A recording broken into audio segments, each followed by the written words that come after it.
Bem-vindos e bem-vindas ao curso de Sustentabilidade e ESG. Hoje, nessa aula, vamos falar mais sobre economia circular, que é um conceito que contribui muito para a sustentabilidade e também para as práticas ESG de uma organização. Mas você sabe o que é economia circular e por que ela é tão importante assim para a sustentabilidade? Então, para responder essas perguntas, nós vamos ter duas aulas para falar mais sobre essa temática. Nessa primeira aula, nós vamos focar na importância da economia circular. Por que nós precisamos mudar a nossa lógica de produção e consumo de um modelo linear para um modelo circular? Depois, na segunda aula, vamos falar mais das principais escolas de pensamento, onde se originam, então, os fundamentos da economia circular, que estão também muito relacionados aqui aos conceitos de sustentabilidade ESG. Vamos lá? Então, primeiro de tudo, para a gente falar de economia circular, nós precisamos falar primeiro de economia linear, né? Então, essa imagem, ela mostra basicamente o nosso modelo atual de produção e de consumo, que começa na extração, passa pela fabricação, distribuição, chega no consumo até o descarte e a destinação dos resíduos, né? E como a gente vê na imagem, esse é então um modelo que segue um padrão linear. Esse modelo, além de já ser um pouco antigo, né, ele é um modelo existente desde a Revolução Industrial, ele tem algumas falhas básicas na sua concepção. Então, a primeira grande falha é que ele considera que os recursos naturais e o que extraímos da natureza são infinitos, né? O que talvez fosse uma visão que coubesse alguns séculos atrás, mas hoje todos já sabemos que isso está ultrapassado, né? Alguns recursos aí, como a água, por exemplo, já estão se tornando escassos em algumas regiões do mundo. A segunda falha é essa parte final da disposição, né? Então esse modelo ele passa também uma falsa ideia de que o lixo vai parar em algum lugar fora, né, distante da gente. Mas só que não existe fora do planeta, né? Tudo aquilo que nós geramos e que vai ser descartado é descartado então em alguma parte do globo.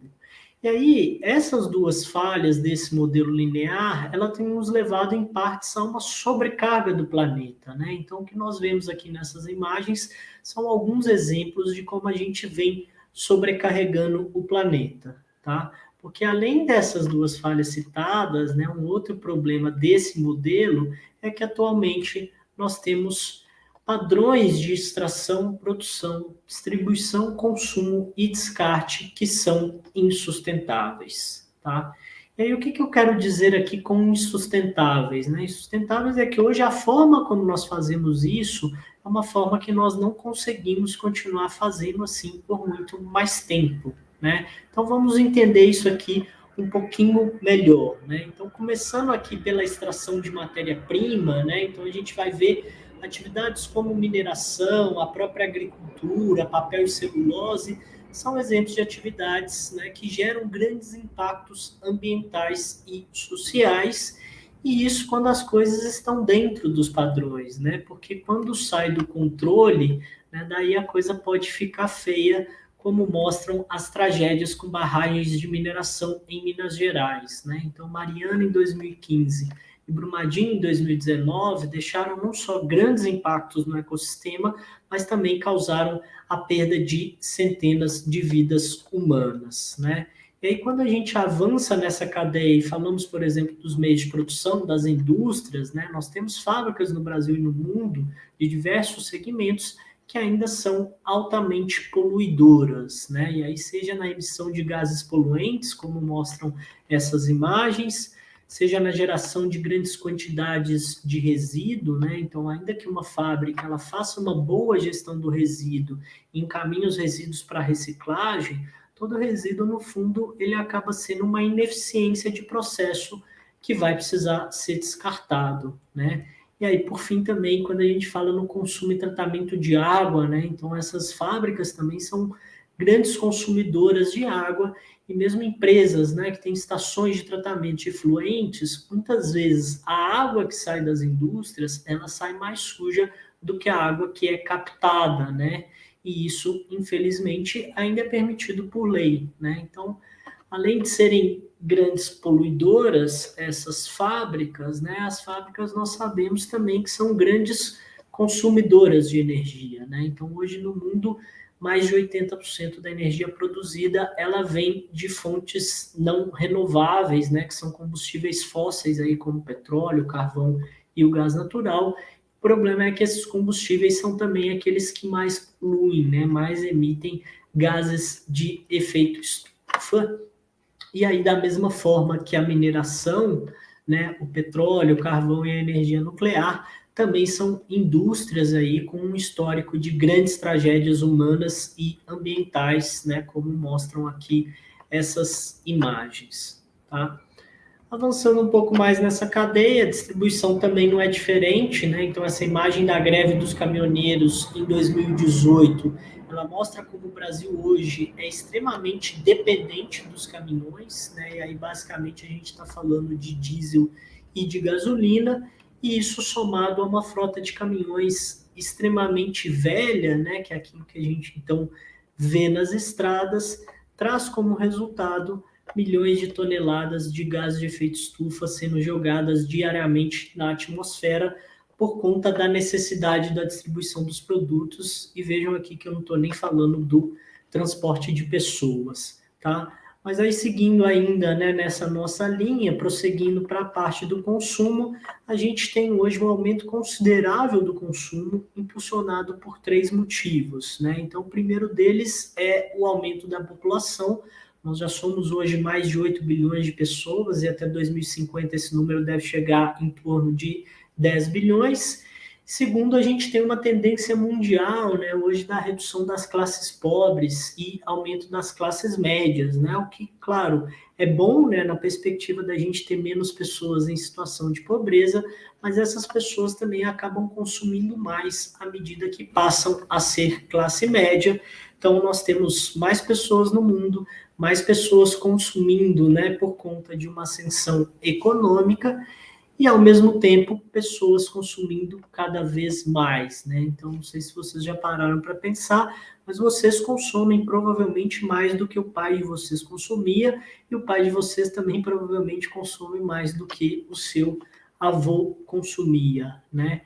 E aí, ainda nessa parte de consumo, né, a gente ainda tem uma outra questão aqui que agrava a situação, que é a tal chamada obsolescência programada, né? Então, os celulares hoje eles são um grande exemplo disso, né? Então, hoje mesmo que você não queira comprar um celular novo, depois de um certo tempo, ainda que o celular seu esteja em boa condição de uso, em alguns casos você não consegue atualizar os programas, né? Então, ele vai se tornando assim obsoleto, o que, claro, também contribui para esse aumento do consumo e, ao mesmo tempo, contribui também para gerar mais resíduos, né? E aí, ao mesmo tempo que a gente consome mais, a gente gera mais resíduos, né?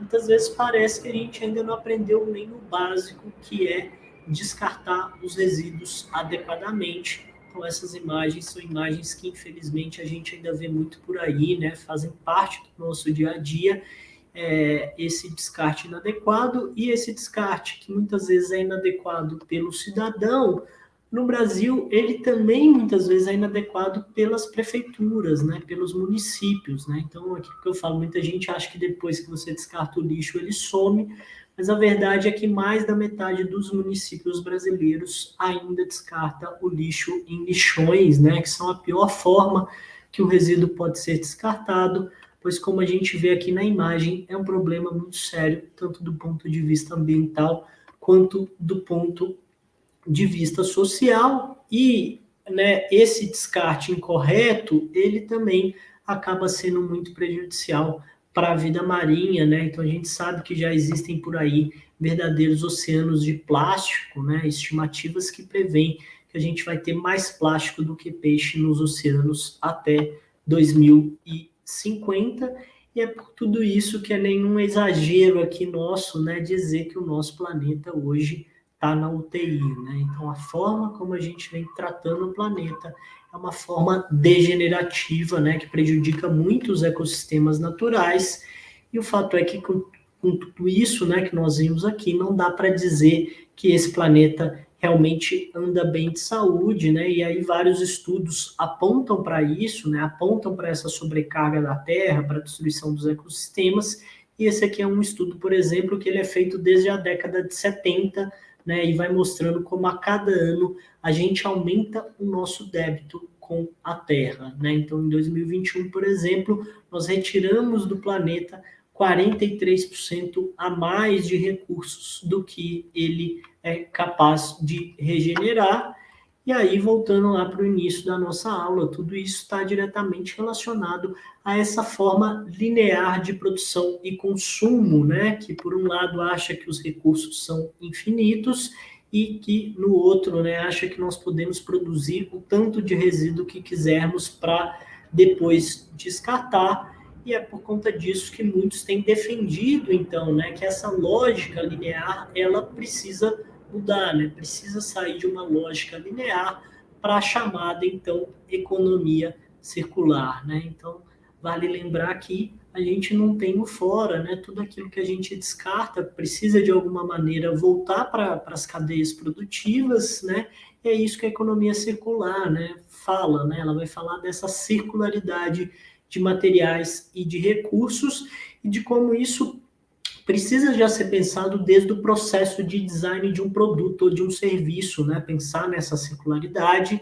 Esse sistema é um sistema que defende também a eliminação do desperdício e a eliminação da poluição, e é um sistema que acredita, né, que sistemas eficientes de produção e consumo podem gerar o mínimo de desperdício e o mínimo de poluição possíveis, tá? Então, é um pouco aí das bases da economia circular. E aí, ao contrário do que muitos pensam, né, a economia circular, ela não se aplica apenas a resíduos, né? A gente pode pensar também na economia circular para a água, para os gases de efeito estufa, né, para o consumo de energia.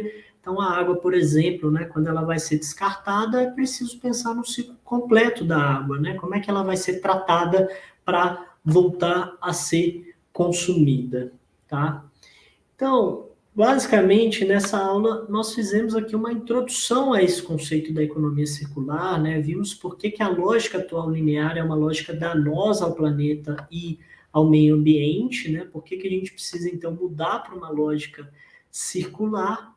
E aí, na próxima aula, nós vamos nos aprofundar mais sobre os princípios da economia circular, tá? Então, nós vamos ver com mais profundidade quais foram as principais escolas de pensamento que ajudaram a moldar esse conceito da economia circular, tá? Então, te espero na próxima aula. Sustentabilidade e ESG são uma jornada e é muito bom ter você junto comigo nessa jornada do conhecimento. Abraços e até a próxima.